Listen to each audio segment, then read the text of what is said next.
Yang keempat, kuyang.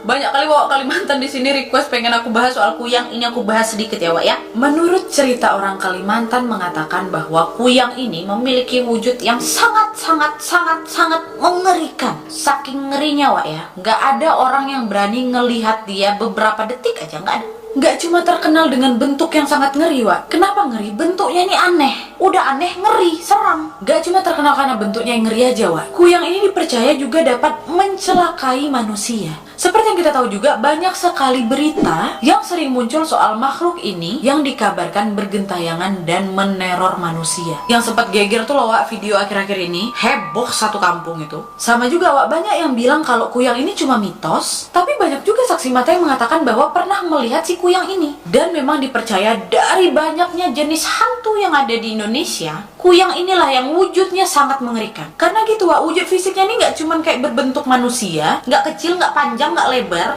tapi hantu kuyang ini cuma punya kepala aja, rambutnya panjang, terus kepalanya ini nyambung ke organ-organ dalam manusia, dan dia melayang-layang Wak.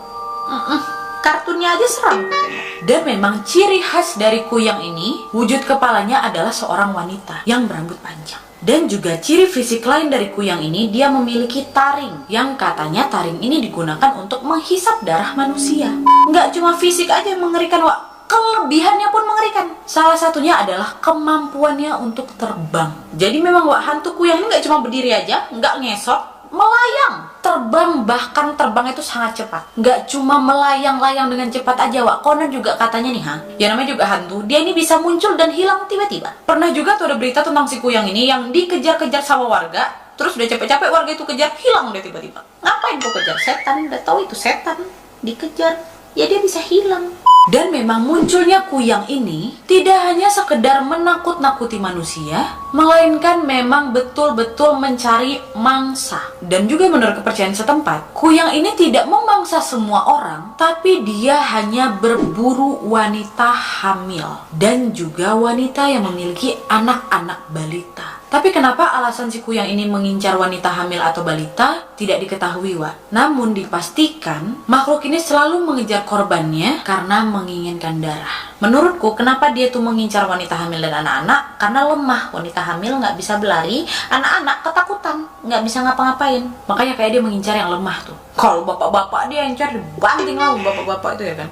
Dan juga legenda mengatakan bahwa kuyang ini bukanlah hantu sungguhan, melainkan jadi-jadian. Sama seperti Palasik tadi, kuyang ini merupakan jelmaan dari seseorang yang sedang menimba ilmu hitam. Lalu sebagai syarat dia ini harus berwujud kuyang. Katanya seseorang yang menjadi kuyang ini mengejar ilmu awet muda dan keabadian. Makanya itulah dia ini memangsa anak-anak atau bayi yang dianggap si hantu sebagai simbol kemudaan. Dan cara untuk menangkal kuyang ini dibilang cukup mudah Wak. Cukup mengantongi bawang merah dan bawang putih.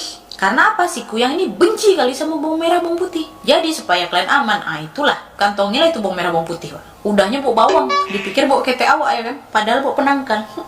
Dan katanya juga Wak ya, kuyang ini sebenarnya bisa ditangkap dengan cara ya udah kok kejar itu sampai dapat. Dan sama juga Wak, katanya kalau seandainya kita berhasil menangkap kuyang itu, segala permintaannya dapat dikabulkan.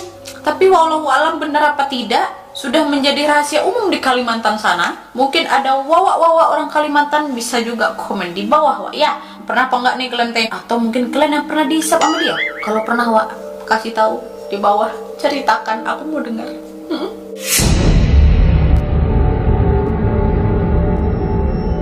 Yang kelima, lampor. Wah, ini banyak kali yang request aku suruh bahas lampor ini ya kan. Kita bahas di sini sekarang ya.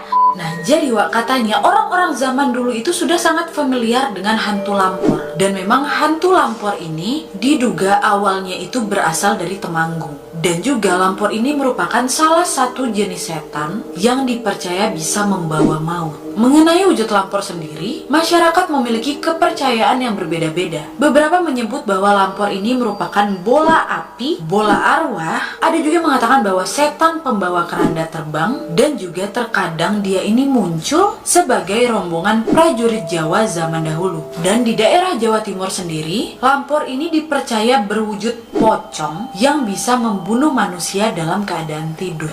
Kalau secara harfiah, lampor ini bisa diartikan sebagai kegaduhan. Nama ini sesuai jika dikaitkan dengan kepercayaan mengenai lampor di Jawa Tengah. Karena ketika muncul, lampor dipercaya menyebabkan suara-suara gaduh. Dan suara-suara gaduh ini juga dipercaya merupakan suara iring-iringan kereta kuda dan barisan pasukannya Nyi Roro Kidul, Wak, yang akan menuju ke Gunung Merapi atau ke Keraton Yogyakarta. Dan beberapa kepercayaan di daerah Jawa Timur mengatakan lampor ini akan muncul dengan pagebluk atau wabah penyakit dan seringkali terjadi di bulan Safar dalam penanggalan Jawa.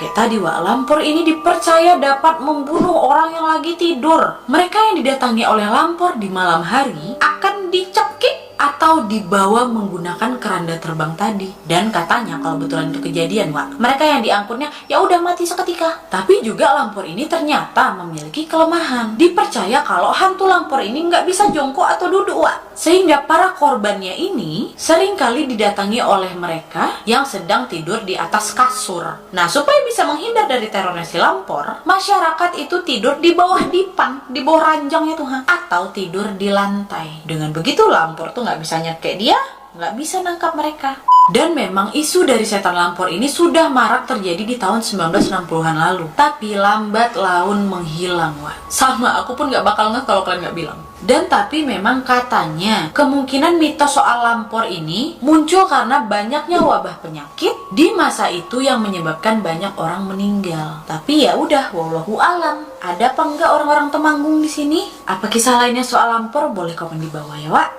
Yang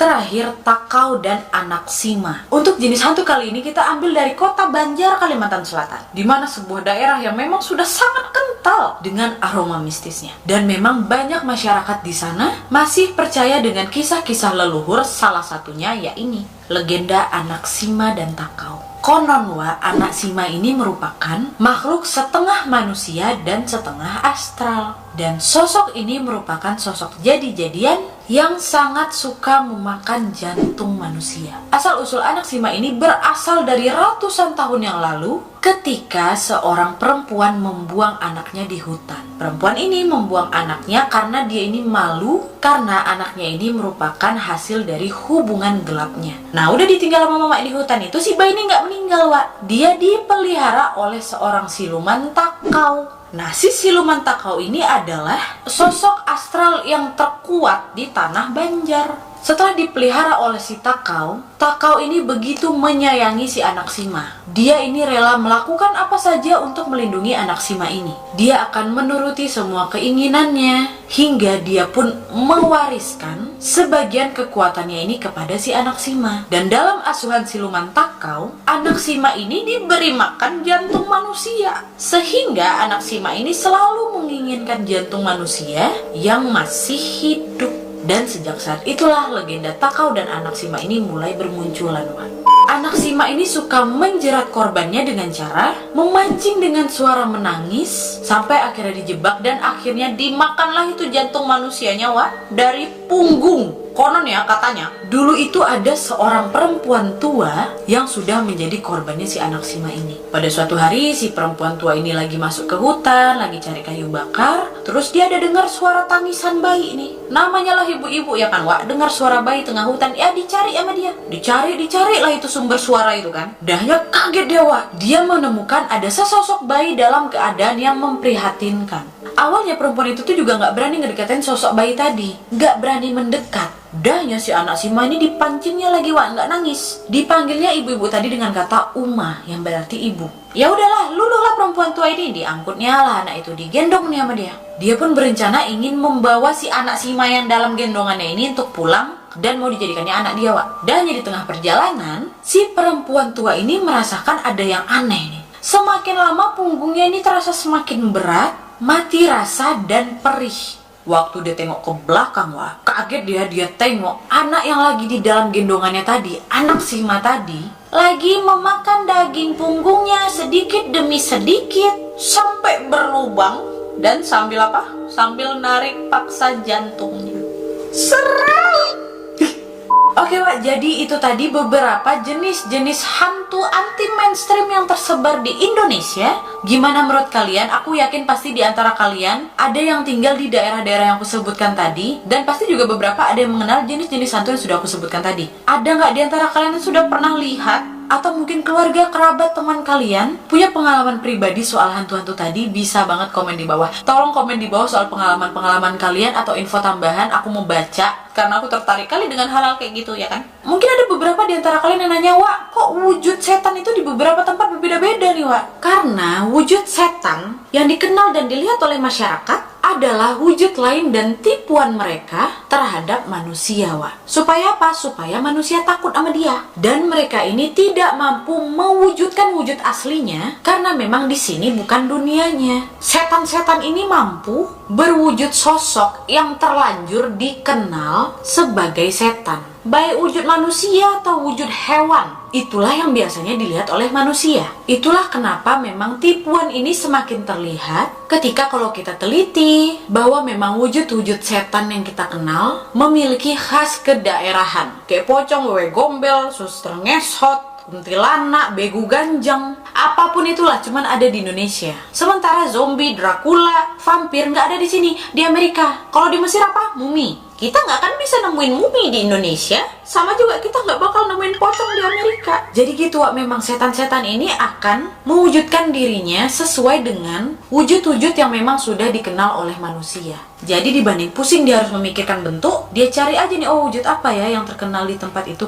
Oh begu ganjang, ya udah dia nyamar jadi begu ganjang. Nanti setan itu pergi ke Amerika, oh bentuknya apa ya yang orang-orang sini takutin, oh bentuknya kayak Dracula. Ya udah bentuk Dracula dia. Oke, gitulah kurang lebih, Wak, ya.